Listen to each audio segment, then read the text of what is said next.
Alors je travaille sur les débris spatiaux. Donc débris spatiaux, on va dire que c'est les vestiges d'activités humaines dans l'espace.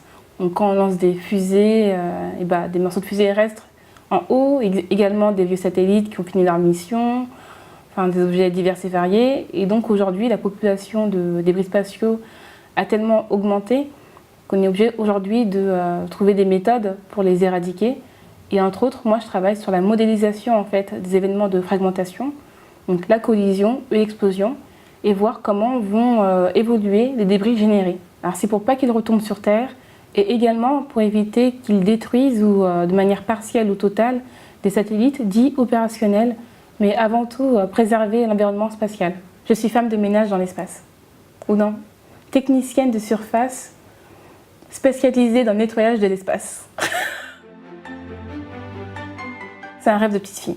Travailler avec les étoiles, aller dans l'espace, tout ça, c'est des rêves d'enfant que j'ai gardés aujourd'hui. J'ai été touchée par de magnifiques images des étoiles, nébuleuses et planètes. Et c'est juste avec ces images que je me suis dit, plus tard, je deviendrai astronome. Je ne sais pas comment, mais je deviendrai astronome. Alors depuis cette révélation, mon parcours ça a été à 100% universitaire. Donc après un bac scientifique, je suis partie à l'université Pierre et Marie Curie où j'ai suivi un parcours en ingénierie mécanique. Après, j'ai obtenu un master en mécanique des fluides. Mais ma dernière année de master, en fait, je l'ai faite au Japon, où j'ai passé un an dans un laboratoire qui construisait des nanosatellites.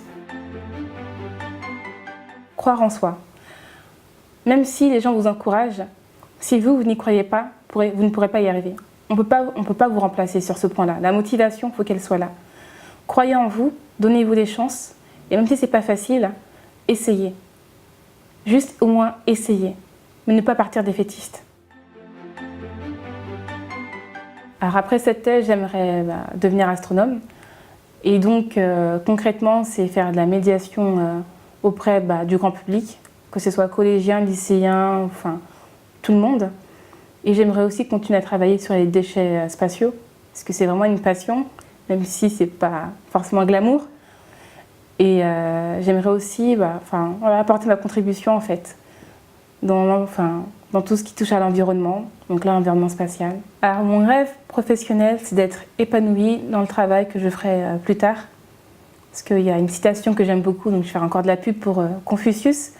C'est choisis un travail que tu aimes et tu n'auras pas à travailler un seul jour de ta vie. Et c'est ça mon objectif, c'est qu'un jour cette citation, je la retrouve dans ma vie. Il me semblait qu'il y avait une étude qui disait qu'il n'y avait même pas 20% de femmes dans l'astronomie. Après, dans mon institut, malheureusement, il n'y a aucune femme astronome. Donc ça fait un peu bizarre. Mais c'est vrai que c'est un milieu très masculin. Je vais parler pour mon équipe, donc j'ai pas de problème au niveau du fait d'être femme et eux hommes.